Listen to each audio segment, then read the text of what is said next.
For the entire world, she was just another fragile old woman of 83 years, sitting quietly in her faded blue armchair while life moved noisily around her. Her own children spoke about her, as though she had already left the room, debating which assisted living facility had the soonest available opening, which one had the best medical staff on site, which one was closest to their own neighborhoods for convenient visiting, as though they were scheduling a delivery rather than deciding the future of a living, breathing woman who had given them everything she had. Eleanor Marvine Castillo sat in that armchair and felt a cold that had nothing to do with the temperature of the room. It was the cold of being erased, not the fear of death. She had made a quiet peace with that long ago, had held Joseph's hand on the last morning of his life 2 years earlier, had whispered goodbye into the stillness while the sun came up outside the window. What Eleanor feared was something far more unbearable than dying. She feared disappearing while she was still completely, stubbornly, furiously alive. Before we jump back in, tell us where you're tuning in from, and if this story touches you, make sure you're subscribed, because tomorrow, I've saved something extra special for you. They thought she had already surrendered. They thought that at 83, with her slow walk and her reading glasses and her occasional difficulty hearing clearly, she had no fight left. They thought the matter of her future was already settled, decided by signed documents, glossy brochures, and a deposit check that had already cleared. What those children did not know, what no one in their comfortable certainty could have imagined, was that behind Eleanor's tired eyes and her carefully composed expression of quiet acceptance, she was planning something so unexpected, so bold, so completely unlike the obedient woman they believed her to be, that it would shake every assumption they had ever made about who she really was. She was going to prove, once and for all, that a determined woman is never too old, never too frail, and never too quiet to take back the life that belongs to her. If you have ever been treated as invisible simply because of your age, if someone has ever made decisions about your life as though your opinion was a minor inconvenience, if you have ever needed to remind the world that you're still here, still whole, still worthy of being heard, this story was made for you. Because what Eleanor Castillo did on the morning they came to take her away will make you believe, with every part of your being, that it is never too late to choose how your own story ends. Welcome to Timeless Hearts. This is the story of the 83-year-old woman who turned her deepest fear into the most unexpected freedom of her entire life. Eleanor Marvine Castillo had been born in the summer of 1941 in a small coastal town in South Carolina. The youngest of 4 children raised by a seamstress mother and a fisherman father who believed in hard work, quiet dignity, and never asking for more than you had honestly earned. She had grown up understanding that strength was not something you announced. It was something you lived quietly and consistently through every ordinary day. That understanding had shaped everything about the woman she became. She had met Joseph Castillo in the autumn of 1963 at a community dance held in the gymnasium of the local school where she was teaching 2nd grade. Joseph had been 27, recently relocated from Georgia, working as a civil engineer for a firm building a new bridge along the coast. He had asked her to dance with a directness that startled her and a gentleness that immediately put her at ease, and they had talked for so long that the gymnasium emptied around them without either of them noticing. Eleanor had known before the night was over that this quiet, careful, deeply principled man was going to matter to her in a way that very few people ever would. They married in the spring of 1964 and built a life together in Harlan Falls, North Carolina, purchasing a yellow house on Cedarwood Lane in 1967 that would become the center of their world for the next 5.5 decades. Joseph's engineering career grew steadily. Eleanor taught 2nd grade for 30 years, shaping the early lives of hundreds of children, before retiring to tend to the home and the garden she and Joseph had built with such deliberate and loving care. They had 3 children. Daniel, born in 1965, a corporate attorney with firm opinions and an unshakable certainty that he almost always knew best. Patricia, born in 1968, organized and well-meaning in equal measure, who approached every problem, including her aging mother, as something to be managed efficiently and resolved cleanly. And Samuel, born in 1971, the gentlest of the three, who loved his mother most openly but had never quite learned to stand his ground when his older siblings presented a unified front. Joseph had died of a stroke 2 years earlier on a quiet Tuesday morning. Eleanor had been with him. She had held his hand and told him everything she needed him to know. And then she had come home to Cedarwood Lane and begun the long, difficult work of learning who she was when she was no longer one half of the person she had spent 60 years becoming. She had been managing well. Her mind was sharp, her routines were solid, and her will to live on her own terms had never wavered. But her children had begun talking, and Eleanor, with the quiet awareness of a woman who had spent a lifetime reading the people she loved, already knew exactly what was coming. The Tuesday after Eleanor's 83rd birthday, Daniel called to say he was coming over that weekend with Patricia and Samuel for what he described as a family conversation. Eleanor had heard those two words arranged in exactly that order before, and she knew precisely what they meant. It was not a conversation. It was a verdict that had already been written, rehearsed, and agreed upon between the three of them long before anyone thought to involve her.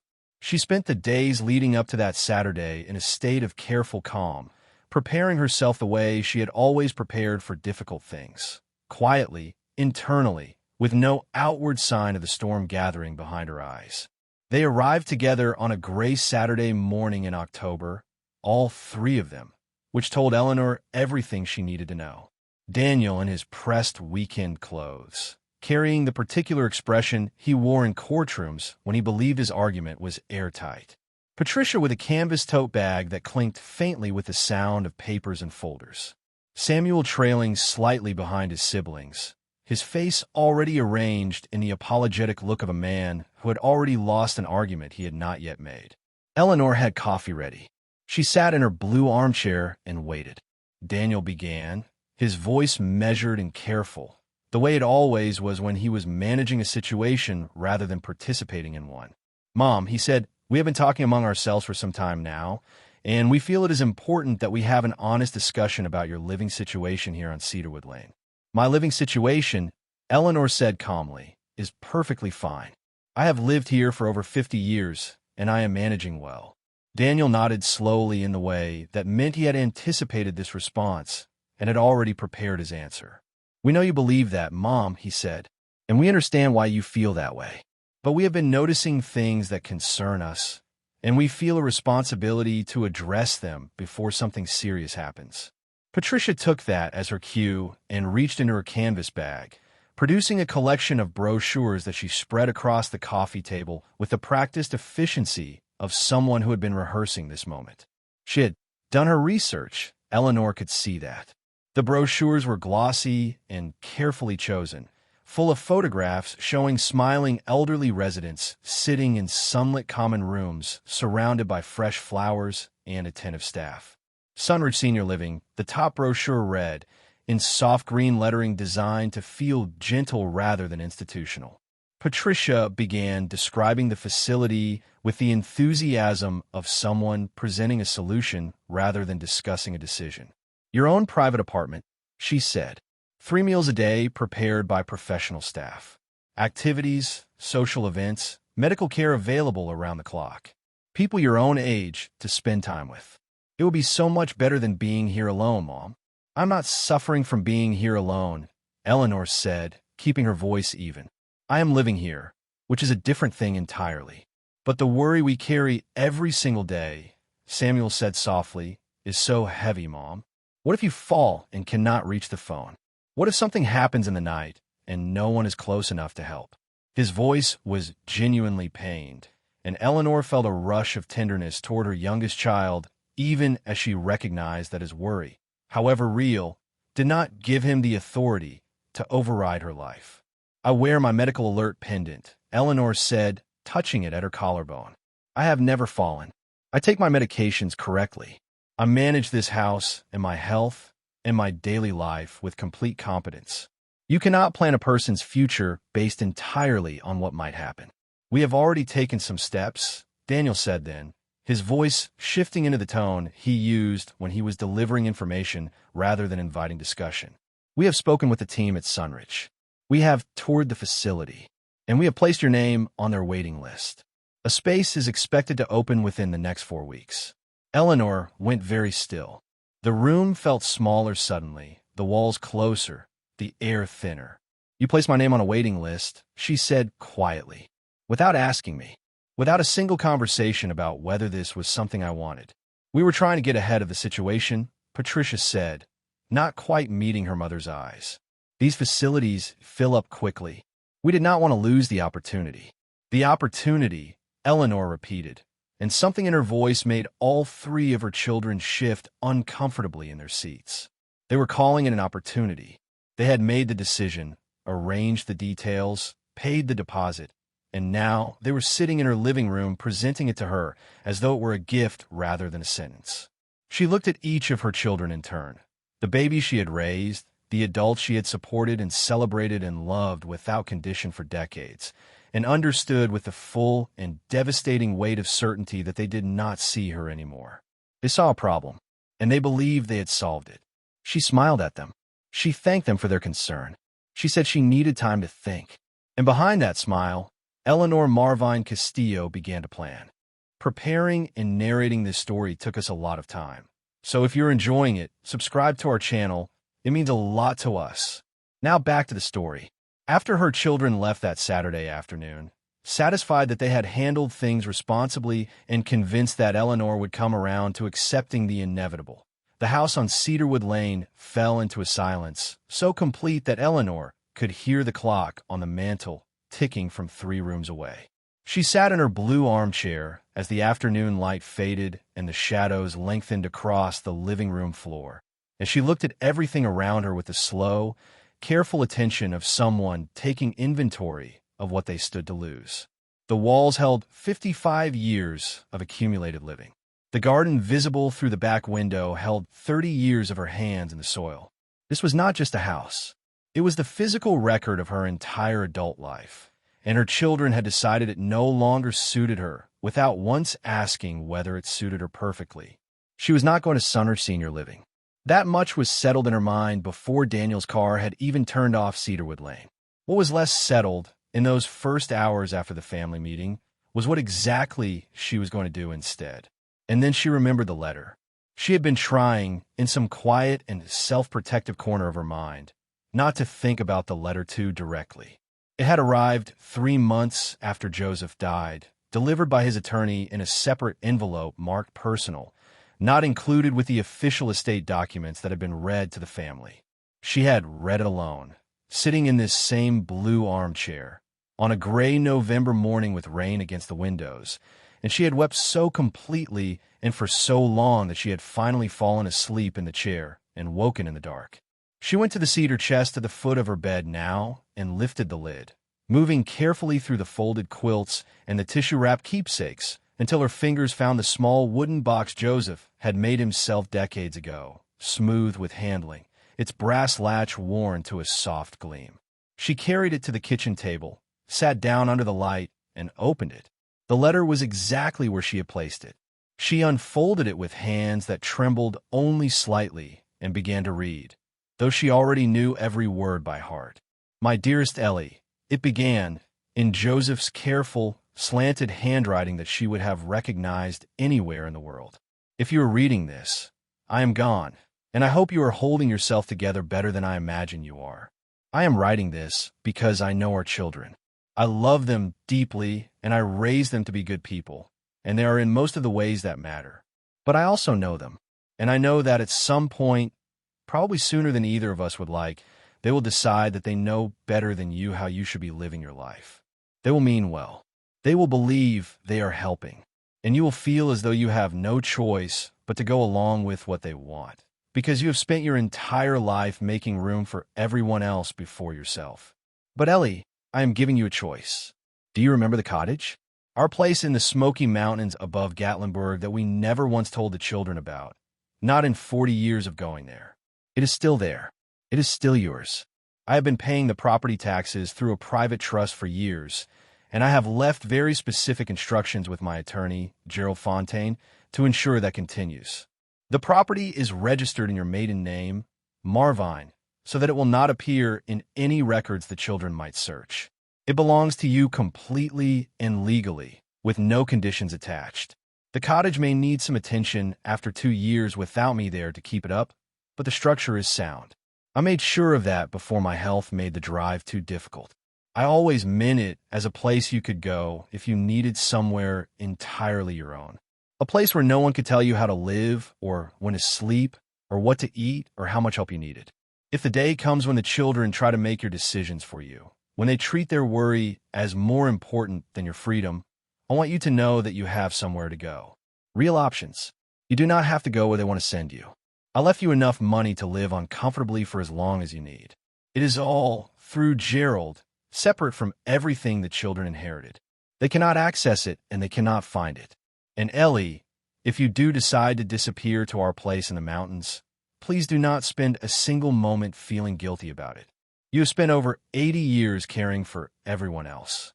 It is your turn now. Live on your own terms. That is what I want for you. That is what you have always deserved. All my love, now and always, your Joseph. Eleanor folded the letter, placed it gently back in the wooden box, and sat for a long time in the quiet of her kitchen. Then she got up, put the kettle on, and began to make a plan. The planning took Eleanor 10 days of quiet, careful, methodical preparation. She had always been an organized woman. 30 years of managing a classroom full of 7-year-olds had required nothing less, and she brought that same precise, unhurried discipline to the business of disappearing. Her children visited regularly during those 10 days, continuing to discuss Sunridge with the confident momentum of people who believed the outcome was already determined. They talked about what furniture would fit in her new apartment, which personal items she should bring, which belongings should be donated or stored. Eleanor listened and nodded and offered the occasional mild question, and gave them absolutely no reason to suspect that she had any intention of going anywhere other than where they had decided to send her. She could not drive. She had voluntarily surrendered her license 18 months earlier when her night vision had deteriorated enough to make her genuinely nervous behind the wheel, a decision she had made entirely on her own terms without anyone pressuring her into it. But she could still take the bus. She researched the routes carefully on the old laptop Joseph had taught her to use, cross-referencing schedules and connection times with the patience of someone solving a puzzle that mattered enormously. Cedarwood Lane to the regional transit station to Asheville, Asheville to a connection that would take her as far as the outskirts of Gatlinburg. From there, she would take a car service up into the mountains. She mapped every leg of the journey twice, wrote the details in her small notebook in her neat schoolteacher's handwriting, and memorized the most important parts. She packed over the course of 5 days, adding a few items at a time to the soft-sided suitcase she kept on the floor of her closet so that nothing would appear changed if Patricia stopped by unexpectedly. Practical clothes suited to mountain weather. Her medications, for which she had filled prescriptions slightly ahead of schedule over the previous 2 months, accumulating a supply that would last her through the first several weeks without needing to establish new pharmacy arrangements immediately. Her important documents retrieved from the fireproof lockbox in her closet, her birth certificate, her marriage certificate, Joseph's death certificate, her social security card, photographs of Joseph at various ages, their wedding picture taken outside a small church on a bright April morning, images of the children when they were young and still needed her in ways that felt straightforward and clear. She also packed 2 things that she had kept private for 2 years, tucked carefully inside the wooden box Joseph had made. The first was a small brass key on a simple ring, the kind used for older door locks, that Joseph had pressed in her palm on their 40th wedding anniversary with a look so deliberate and serious that she had asked him what it was for. For the cottage, he had said simply, "Keep it safe, Ellie." She had kept it safe for over 20 years without fully understanding why he had been so solemn about it. She understood now. The second item was his letter, which she folded and placed in the inside pocket of her winter coat, where she could reach it easily if she needed the reminder of why she was doing this. She told Daniel 2 days before she left that she was feeling particularly tired from all the preparation and would likely sleep late on Thursday morning. "Please do not stop by before noon," she said, keeping her voice gentle and slightly weary. All this planning has worn me out more than I expected. Daniel agreed easily, his schedule already full, one less obligation or relief rather than a concern. Eleanor thanked him and said good night and sat by her bedroom window for a long time looking out at Cedarwood Lane in the dark. She left on a Thursday morning at 4:30, while the street outside was still completely black and silent. She had not slept.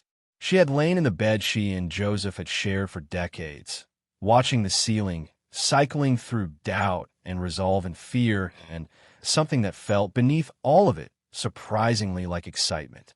At 4 o'clock she rose, dressed in the clothes she had laid out the night before, checked her suitcase one final time, and moved through her house in the dark, saying the kind of quiet goodbyes that have no words.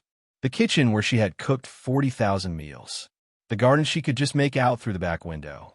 The blue armchair that had held her through the hardest 2 years of her life. She locked the front door of the yellow house on Cedarwood Lane with hands that shook only slightly, and walked down the quiet street toward the transit station 8 blocks away, pulling her wheeled suitcase behind her through the pre-dawn dark. She was 83 years old, and she was running away from home. And somewhere around the 4th block, when the absurdity of it landed fully, she laughed out loud into the empty street. A real laugh, sudden and startled and completely her own. She could not remember the last time she had laughed like that. It felt like the first breath of free air after a very long time indoors. The journey tested every measure of Eleanor's determination and physical endurance in ways she had anticipated intellectually but had not fully prepared herself to feel in her body.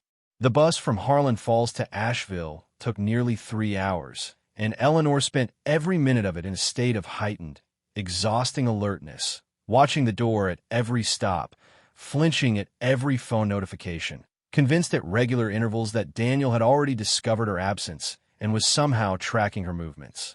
Her phone was off and buried at the bottom of her purse. She had turned it off the moment she boarded, knowing that Patricia had installed a location-sharing application on it the previous year under the guise of safety. She had said nothing about it at the time. She had simply noted it and filed it away as information she might one day need. The Asheville station required a 2-hour layover before her connecting bus, and Eleanor found a seat in a corner away from the main flow of foot traffic and sat with her suitcase pulled close and her hands folded in her lap and her face arranged in the expression of calm competence she had been perfecting for 8 decades.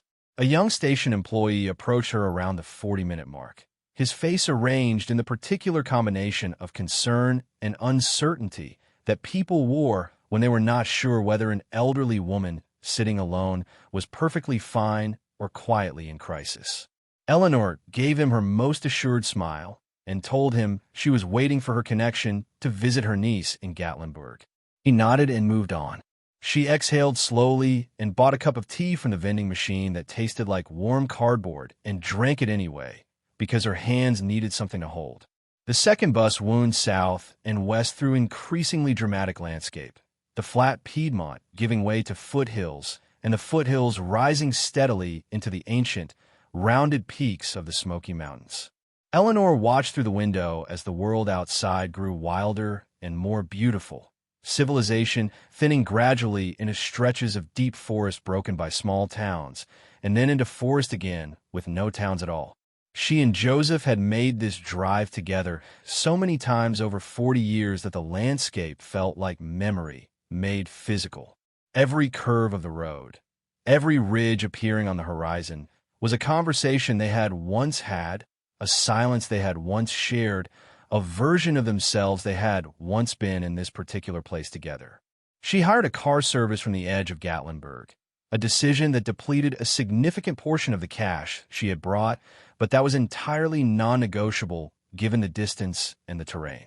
The driver was a weathered, quiet man named Calvin who helped her with her suitcase without being asked, and who drove with the careful competence of someone who knew these mountain roads intimately. When Eleanor showed him the address written in her notebook, he glanced at her, and said only that it was a fair way up and that the last stretch was unpaved. She told him she knew. He drove without further comment, which she appreciated enormously. The dirt road that led to the cottage branched off a narrow mountain route marked with a small green post that Eleanor recognized before Calvin's headlights even fully illuminated it. Something in her chest tightened when she saw it. 40 years of arrivals compressed into a single moment of recognition. Here, this is the turn. This is where it begins. Calvin navigated the rutted track carefully for a quarter-mile before the trees opened into a small clearing and the cottage appeared in the beam of his headlights. Small and weathered and absolutely, unmistakably still there. Calvin carried her suitcase to the porch steps and stood for a moment looking at the dark windows and the overgrown clearing with the expression of a man calculating the wisdom of leaving an 83-year-old woman alone in an unlit cabin in the mountains at dusk. Eleanor paid him, thanked him sincerely, and told him with complete firmness that she would be perfectly fine. He drove away slowly, his taillights disappearing around the first curve of the dirt road, and then the sound of his engine faded into the vast mountain silence, and Eleanor was alone. She stood on the porch for a moment before doing anything else. The air was cool and smelled of pine and damp earth and wood and something she could not name except that it was exactly right. Stars were appearing above the tree line in numbers impossible in any city or town. Somewhere in the forest below the clearing a stream was moving over rocks with a sound so familiar it made her throat tighten. She put Joseph's key in the lock. It turned smoothly, the mechanism still perfectly maintained, his careful work holding long past him. She pushed the door open, found the light switch, and the cottage filled with warm yellow light that fell across furniture she recognized and walls she knew in 40 years of their life together preserved in this one quiet place. Eleanor Marvine Castillo set down her suitcase, closed the door on the dark world outside, and for the first time in 2 years felt something settle in her chest that she recognized, after a moment, as peace. Then she found the metal box beneath the floorboard beside the fireplace, exactly where Joseph's letter had told her to look, and sat down on the old braided rug to open it with hands that shook with something that was not quite fear and not quite grief, but contained elements of both, along with something larger and warmer than either. And she began to read. Joseph's second letter was shorter than the first, but hit Eleanor with the full force of someone who had known her completely and had loved her anyway, which had always been the most disorienting and beautiful thing about their marriage. My darling Ellie, it began, if you were reading this, then you found the cottage and you came here and you chose yourself, possibly for the first time in your entire life. And I want you to know that wherever I am so deeply, completely proud of you. The box contains 3 things you will need. The deed to this property, registered in your maiden name, Marvine, signed and dated 1983, the year we first bought this place. Bank documents showing the trust account managed by Gerald Fontaine, my attorney, which holds $120,000 set aside entirely for you, separate from everything the children inherited, structured so that they cannot access it or trace it. And a sealed letter addressed to Daniel, Patricia, and Samuel that you may deliver whenever you feel ready, or never deliver at all if you prefer. It is your choice, as everything here is your choice. I love you now and always, and I will love you from wherever I've gone. You're Joseph. Eleanor sat on the braided rug beside the fireplace for a long time after she finished reading, the letter held loosely in her hands. The metal box opened beside her with its documents arranged neatly inside the way Joseph arranged everything, methodically and with total consideration for the person who would come after him. Then she wiped her eyes, put the kettle on the small propane stove in the kitchen, and began the work of making the cottage habitable. The first 3 days were the hardest physically. Her body, already pushed well beyond its usual limits by the journey, protested every demand she made of it during those early hours of settling in. The cottage had been closed for 2 years, and it showed. Dust on every surface, a mustiness in the air that required every window open despite the cool mountain temperatures, a bathroom that needed thorough scrubbing, a kitchen that needed to be wiped down completely before she could comfortably use it. Eleanor tackled it in 15 and 20-minute stretches with rest periods between, listening carefully to the signals her body sent, and respecting them in a way she had not always done in her younger years when there had been too many other demands competing for her attention. By the end of the third day, the cottage was clean and ordered and beginning to feel like somewhere a person actually lived rather than somewhere a person had once lived. The well water ran clear and cold from the mountain spring Joseph had connected decades ago. The propane tank was 3/4 full.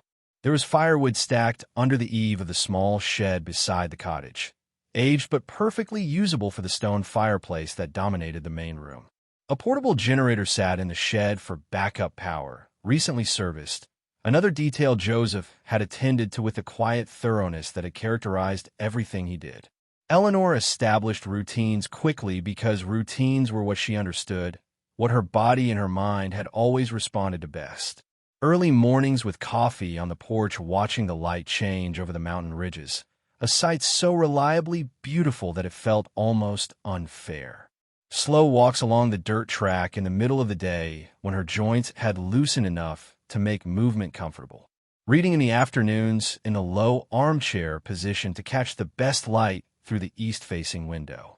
Simple cooking in the evenings, nothing elaborate, but nourishing and entirely according to her own preferences and appetite rather than anyone else's schedule. She found a grocery delivery service operating out of Gatlinburg that made weekly runs to remote properties in the area. Arranged through a website, she navigated on her phone with the patient competence of someone who had taught herself technology late, but thoroughly. She contacted Gerald Fontaine, Joseph's attorney, who confirmed the trust arrangements in a voice warm with professional discretion and evident genuine respect.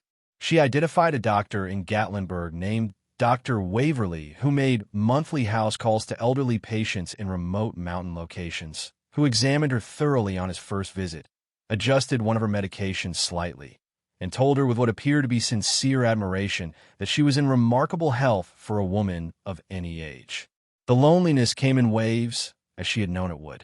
There were evenings when the silence of the mountains felt less like peace and more like absence, when she missed the familiar sounds of Cedarwood Lane with an ache that was almost physical. There were mornings when she woke and reached automatically for the warm presence beside her that had not been there for 2 years and would not be there again. But those moments passed, and what remained underneath them, growing steadier with each passing day, was something Eleanor had not felt in longer than she could precisely identify. The deep, uncomplicated satisfaction of a woman living entirely on her own terms, answerable to no one, apologizing to no one, diminished by no one.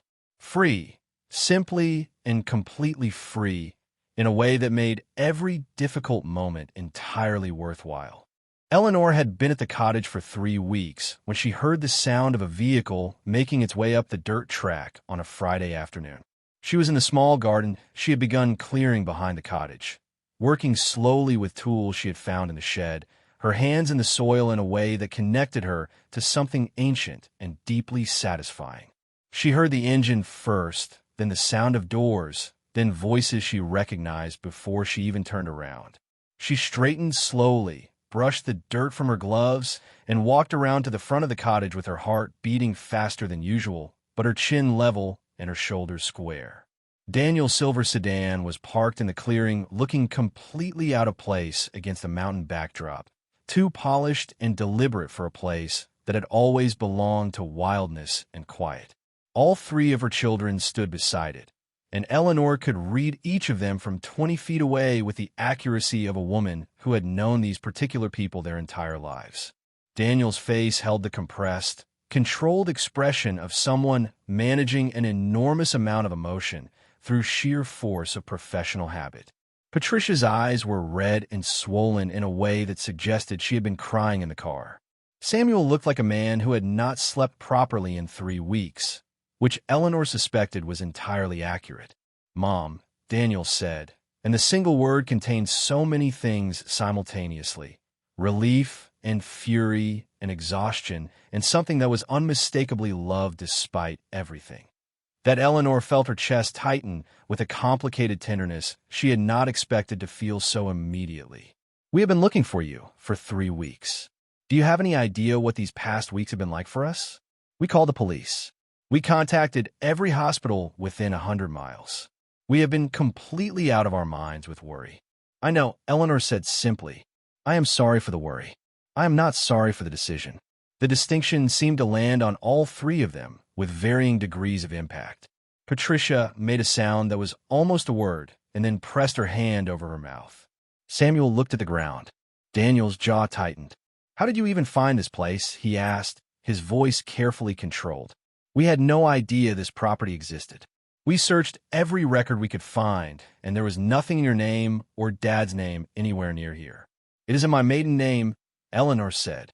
Your father arranged it that way 40 years ago. He was a very thorough man. The revelation visibly unsettled all three of them. The idea that their parents had maintained a significant and completely private part of their lives for 4 decades, had kept a secret of this scale with total success, seemed to require a fundamental recalibration of assumptions they had not known they were making. Why, Patricia asked, her voice smaller than usual. Why did you never tell us about this place? Why keep it secret for so long? Because it was ours, Eleanor said, with a quietness that carried more weight than volume ever could. Your father and I were complete people before we became your parents, and we remained complete people throughout your childhoods and your adult lives. Not everything about us was available to you. Some things belonged only to us. She paused and looked at each of her children in turn. Would you like to come inside? They followed her in with the uncertain movements of people who were no longer sure of the ground beneath them. Eleanor showed them the cottage without commentary, letting them see for themselves what she had built in 3 weeks. The clean, orderly rooms, the stocked kitchen, the garden she had begun outside, the small but sufficient world she had made entirely on her own terms. She showed them the deed in her name, the trust documents, Gerald Fontaine's contact information. She placed the sealed envelope Joseph had left on the table in front of Daniel and told him his father had written it for exactly this moment. Then she sat down and said what she had been composing in her mind for 3 weeks. You decided my future without asking me, she said. You put my name on a waiting list, paid a deposit, signed paperwork, and then came to my house to inform me of what you had already decided. You did not ask me what I wanted. You did not consider that I might have preferences, capabilities, and rights that deserve to be part of that conversation. You treated your worry as more important than my autonomy, and you called it love. The silence that followed was the kind that changes things. Daniel started to speak twice and stopped both times. Patricia was crying openly now, not performing sadness, but genuinely undone by it. Samuel was the one who finally spoke, his voice rough and honest in the way it always was when he stopped trying to manage himself. We were scared, Mom, he said. We were so scared of losing you. I know, Eleanor said softly, but fear is not permission. Loving someone is not the same as owning them. Daniel opened Joseph's letter that evening, sitting at the small kitchen table in the cottage while Eleanor made tea on the propane stove and Patricia and Samuel sat quietly on the old sofa watching the fire. He read it slowly, with the careful attention of a man who understood that words on paper carried legal and moral weight simultaneously. And when he finished, he sat for a long time without speaking, his hands flat on the table on either side of the folded pages. Eleanor did not rush him. She had learned decades ago that the most important conversations required space around them to breathe properly, that silence was not always something that needed to be filled, but was sometimes the most honest response available to a person who was genuinely trying to understand something difficult. Your father said we were treating you like a problem to be managed rather than a person to be respected, Daniel finally said, his voice stripped of its usual professional composure, quieter and more uncertain than Eleanor had heard it in years. He said we had confused keeping you safe with keeping you controlled. He said that taking away your right to choose how you live your remaining years was not love, regardless of our intentions. He said if we could not learn to respect your autonomy, we would lose you in a way that had nothing to do with distance. Daniel looked up from the letter and met his mother's eyes across the small room. He was right, wasn't he? It was not a question. Eleanor answered it anyway. Yes, she said gently. He was right, and so was I to come here. The conversation that followed lasted 3 hours and covered territory that their family had never navigated openly before. Daniel apologized with the stiff sincerity of a man unaccustomed to admitting error, but genuinely trying to do it properly. Patricia cried through most of her apology and then laughed at herself for crying, which broke something tense in the room and made it possible for everyone to breathe more easily. Samuel said very little, but held his mother's hand for a long time without letting go, which communicated everything he needed to say more clearly than words would have. They did not resolve everything that night. 3 weeks of fear and anger and hurt did not dissolve in a single kitchen conversation, however honest. But they established something new, a foundation built on different assumptions than the ones they had arrived with. Eleanor was not leaving the cottage. That was not a negotiation point, and she made it clear without aggression, simply and firmly, the way she had always stated things she was certain of.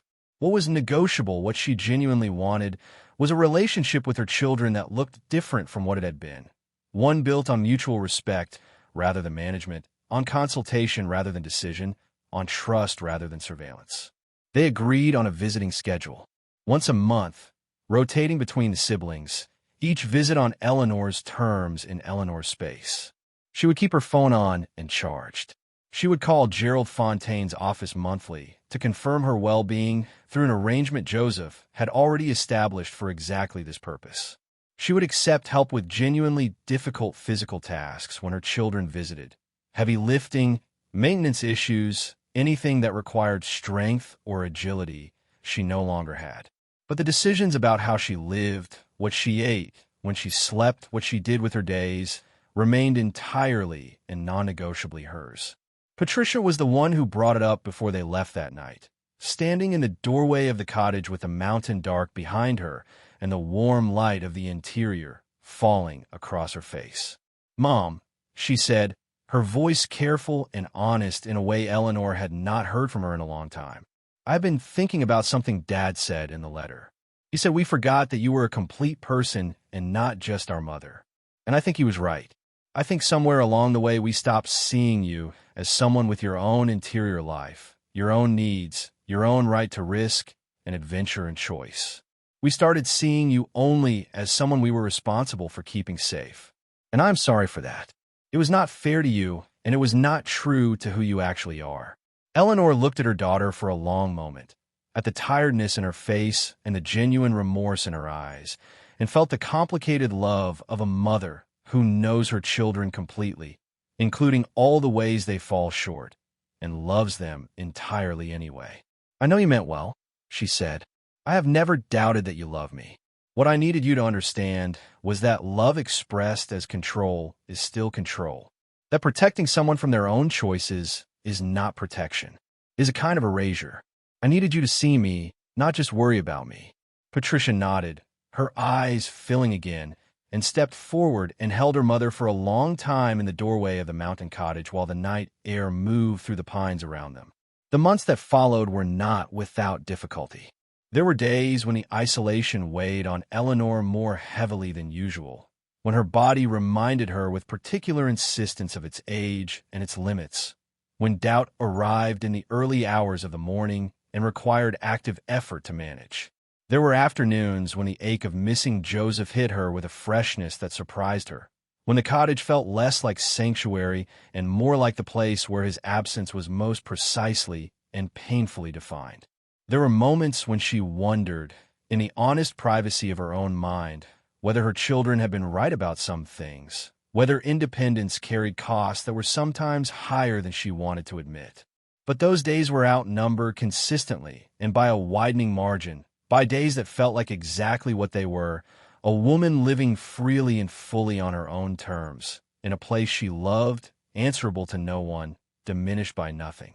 The good days accumulated and strengthened and became the dominant texture of her life in the mountains, and the difficult days became simply part of the honest reality of being 83 and alone and alive, which was a reality she had chosen with full awareness and would choose again without hesitation.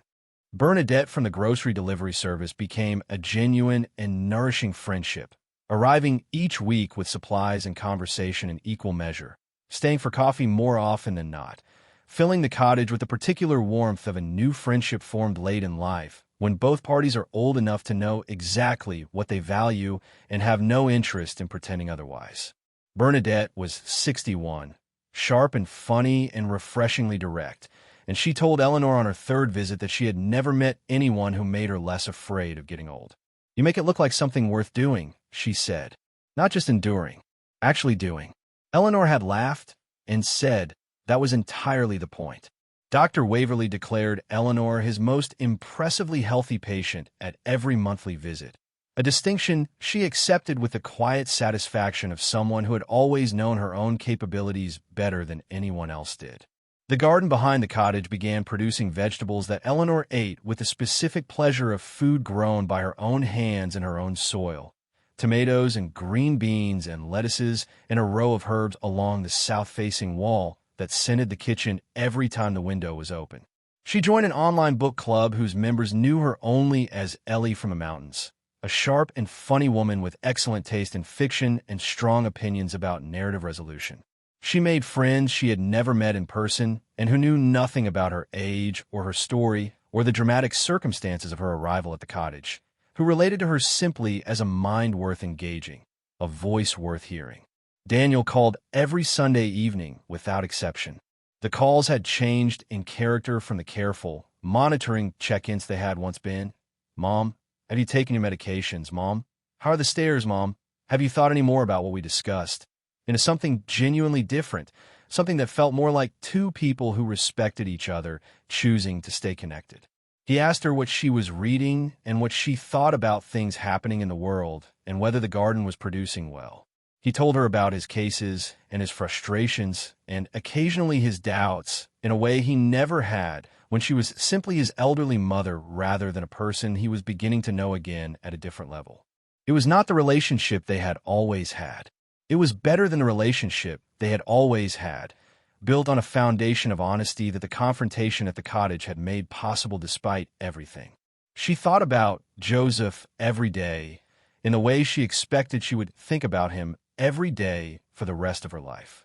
She felt his presence in the cottage constantly, in the careful workmanship of every repaired surface, in the documents he had prepared so thoughtfully, in the freedom he had loved her enough to plan and protect long before she knew she would need it.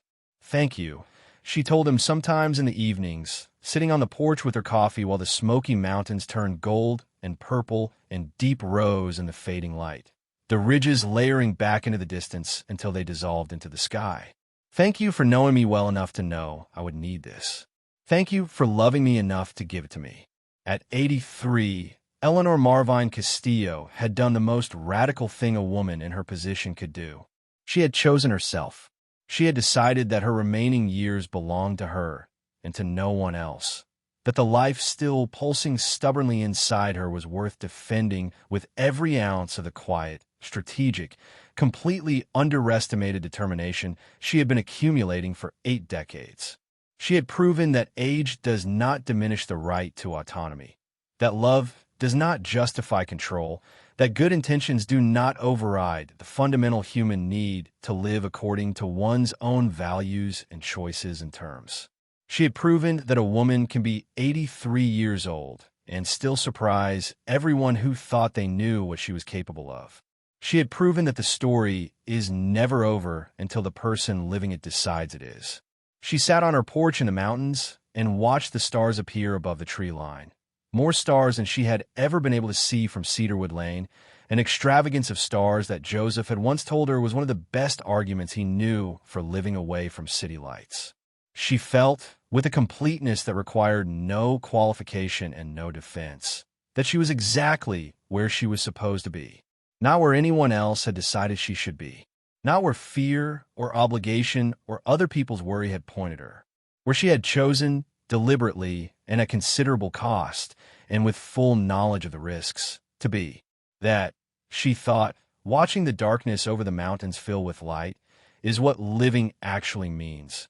Not safety at the expense of selfhood, not comfort purchased with the currency of autonomy, not disappearing quietly because the people who love you find your presence complicated.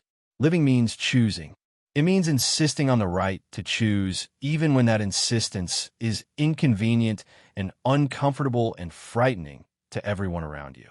It means understanding that you're the only person who gets to decide what your remaining years look like, and then deciding with courage and honesty and the full weight of everything you have learned in the time you've been alive. That is worth everything, she thought. Every difficult conversation, every moment of doubt, every mile of that long journey through the dark before dawn on a Thursday morning when she had walked down Cedarwood Lane with a wheeled suitcase and a wooden box and a key and her whole life still ahead of her. Still unwritten, still entirely and magnificently her own. Every single bit of it was worth this. Up next, you've got 2 more standout stories right on your screen. If this one hit the mark, you won't want to pass these up. Just click and check them out. And don't forget to subscribe and turn on the notification bell so you don't miss any upload from us.